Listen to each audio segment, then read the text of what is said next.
학생인권 조례, 이게 일어났던 조례가 통과된 지역의 현상입니다. 학생인권 조례가 시행되고 나면 어떻게 되겠습니까? 여러분들 오늘 이 듣고 여러분들 어떤 생각을 가지십니까? 지난번 우리 공청회 현장에 될 수 있는 한 우리 학부모님들 오지 마십시오. 그냥 우리는 침묵. 이 내용을 어느 정도는 알고 계시는 분들은 이제 목사님들이 많이 알고 계세요. 그러니까 우리 침묵을 하자. 학부모님들 오지 마세요 그러는데요. 이 조례가 통과된 지역의 부모님들이 제가 그 전날요 정말 수없이 많은 전화를 받았습니다. 어떤 사람 울면서 항의하더라고요. 제발 막아주십시오. 새벽 2시까지. 전 그때 전화를 받으면서요, 우리 대전 지역에 있는 부모님들은 왜 그럴까? 한편으로는 속상하기도 하고 자존심도 상하더라고요. 공청회를 통과된다는 건 뻔히 아니까 다른 부모님들이 막 난리가 난 거예요.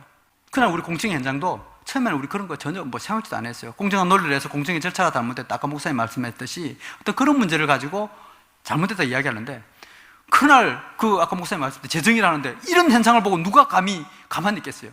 눈 뒤집히시는 거죠. 저도요, 제가 이제 패널로 참석했으니까 차마 말은 못 하는데 그러니까 눈물밖에 안 나더라고요. 제가 여러분들 그 한 소리 한 소리 하는데요, 그냥 눈물밖에 안 나더라고요. 전국에 있는 사람들이요, 정말 오지 마라고 그랬는데도 물밀듯이 그냥 몰려오더라고요. 제발 오지 마라. 근데 제가 보고요, 오지 마라고 그랬다. 저 욕 많이 먹었어요.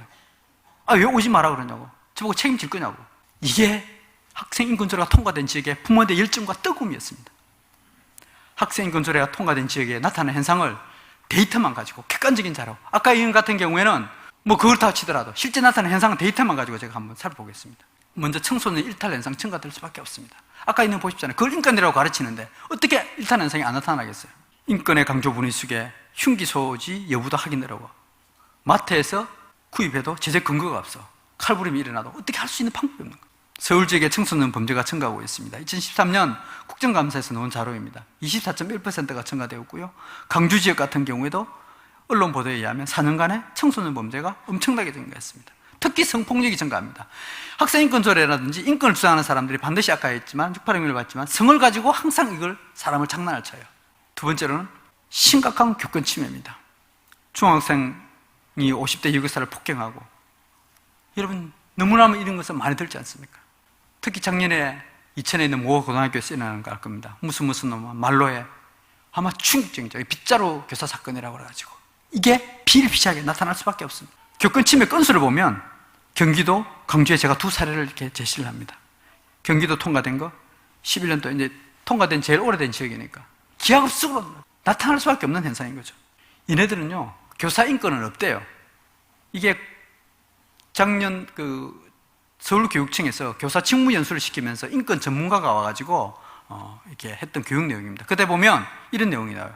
제가 그 녹음 테이프도 직접 가지고 있어요. 교사 학생 지도는 권리가 아니라 권한이다. 교사는 강자이기 때문에 인권이라고 붙이는 것은 안 된다. 학생 인권을 억압하는 존재이기 때문에 교사에게 인권을 줘서는 안 된다는 거예요. 이게 걔네들의 논리입니다. 여러분들은 우리 교사에게 정말 우리 자녀들을 대신해서 가르치십시오. 국가는 교사에게 우리 자녀들을 정말 잘 가르치십시오. 그래서 준 거입니다. 그런데 그게 학생들을 아까 했던 폭력으로 보고 학생을 억압하는 존재로 보니까 교사 인권이 필요 없는 거죠. 이상한 논리를 가지고 직결하는 겁니다. 기초 미달 사태입니다. 14년도에 시도 교육청별 중고 기초학력을 살펴보니까요, 학생인권 조례가 통과된 지역이 이렇게 높습니다. 계속 일이 나타나요. 13년, 14년, 15년 계속 그래요. 그렇게 될 수밖에 없죠. 애들 공부를 안 가르치는데요. 심지어요, 애들 공부 학습을 거부할 어디를 또 그 돈 대신에 어딘가 하면 무상급식으로 이렇게 주는 것도 있더라고요. 무상급식을 주버리니까 돈이 없는 거예요. 그러다 보니까 학생들의 기초학력이 떨어질 수밖에 없는 그런 논리까지 되는 거죠. 강주 지역의 학력 수준을 보니까 이제 강주 지역이 대체적으로 지난번에 우리 대전에서도 강주 지역이 인권이 아주 잘 돼 있다, 모범적인 도시다 해가지고 제가 강주 지역에 직접 가가지고 따온 데이터입니다. 기초 미달 사태가 11년도에 비해서 14년도에 증가하고 있습니다. 고등학교도 마찬가지고요.